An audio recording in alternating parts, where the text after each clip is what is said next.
जब भी हम नर्सरी से पौधा लेकर आते हैं, हमारी यही इच्छा होती है कि ये पौधा अच्छी फ्लावरिंग करे और अच्छे से चले।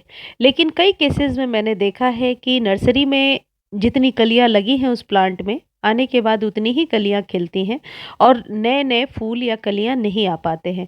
कई केसेज़ में पौधे मर भी जाते हैं। आज की वीडियो में मैं आपको एक ऐसे फर्टिलाइज़र के बारे में बताने वाली हूँ, यदि इसका स्प्रे अभी सर्दियों में आप करेंगे तो आपके प्लांट में ना कोई बीमारी लगेगी, ना ही फूलों का साइज़ छोटा आएगा और ना ही पत्तियाँ पीली होंगी। ये जो फर्टिलाइज़र मैं बताने वाली हूँ, ये कंप्लीटली होममेड फर्टिलाइज़र है, इसमें किसी भी प्रकार का केमिकल नहीं है। ये जो जैविक तरल खाद है, ये आपके प्लांट के पीएच लेवल को, यानी कि जो मिट्टी का पीएच लेवल है, उसे तो बैलेंस करेगा ही, साथ ही मिट्टी की गुणवत्ता को भी बढ़ाएगा, जिससे आपके छोटे पॉट में भी बहुत सारी कलियाँ आएँगी और आप इसे इंडोर और आउटडोर सभी पौधों को दे सकते हैं। फूलों वाले पौधे के लिए ये नुस्खा बहुत ही आसान है और सरल है।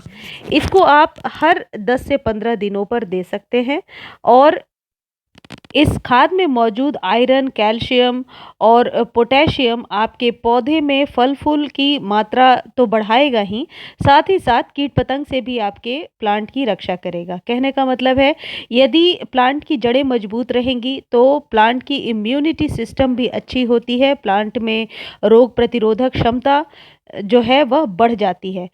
ये है मेथी के दाने, यानी फेनुग्रीक सीड्स, सभी के घरों में यह उपलब्ध होता है।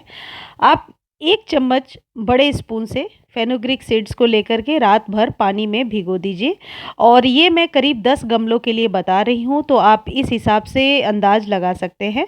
रात भर पानी में भिगोने के बाद सुबह आप उस पानी को छान लेंगे और छानने के बाद उस पानी को नॉर्मल वाटर में मिला करके, जैसे 1 लीटर पानी है यदि, तो आप 5 से 10 मिलीलीटर ये मिला लीजिए और फिर अपने सभी प्लांट की जड़ों में भी दे सकते हैं, स्प्रे भी कर सकते हैं या ऊपर से प्लांट को अच्छे से नहला दीजिए।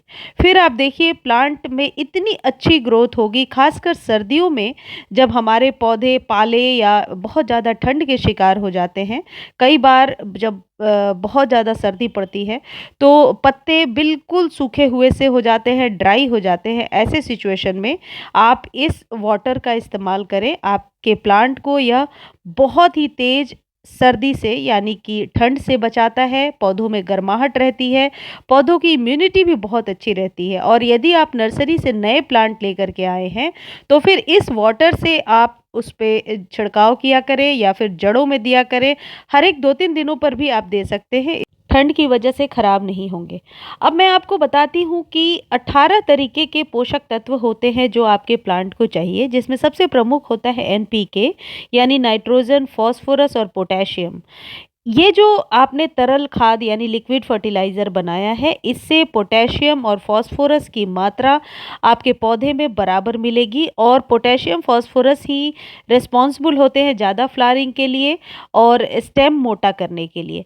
नाइट्रोजन की मात्रा इसमें थोड़ी कम है। आगे की किसी वीडियो में मैं आपको बताऊंगी कि किस होममेड फर्टिलाइज़र का आप सहारा लेंगे, जिससे आपके प्लांट में नाइट्रोजन की कमी पूरी हो पाएगी। और सेकेंडरी जो होते हैं पोषक तत्व, वह होता है मैग्नीशियम या फिर आयरन, जिंक। उन सब की कमी इस लिक्विड फर्टिलाइज़र से पूरी होती है। मैं अपने प्लांट को ज़्यादातर लिक्विड फर्टिलाइज़र ऑर्गेनिक तौर पर, जो हमारे घरों में आसानी से बन जाते हैं, जिनके लिए कोई ज़्यादा बहुत तामझाम की ज़रूरत नहीं पड़ती, ऐसे फर्टिलाइज़र को देना ज़्यादा पसंद करती हूँ। सर्दियों में ये बहुत अच्छे वर्क तो करते ही हैं, साथ में इससे हमारे प्लांट की लाइफ भी बहुत अच्छी रहती है। फ्लावरिंग जब होती है तो फ्लावर का साइज़ बड़ा आता है और जो पौधे होते हैं वो कई बार केमिकल फर्टिलाइज़र से ख़राब हो जाते हैं, अक्सर मैंने देखा है। देखिए, ये मेरे बोगनविला का प्लांट है और इसमें अभी फ्लावरिंग नहीं हो रही है। एक दूसरा बोगनविला मैंने आपको दिखाया था जिसमें बहुत अच्छी फ्लावरिंग हो रही थी। तो हर वो पौधा जिसमें कि फ्लावरिंग अच्छी नहीं हो रही है, उसके लिए आप इस लिक्विड फर्टिलाइज़र को यूज़ करके देखें।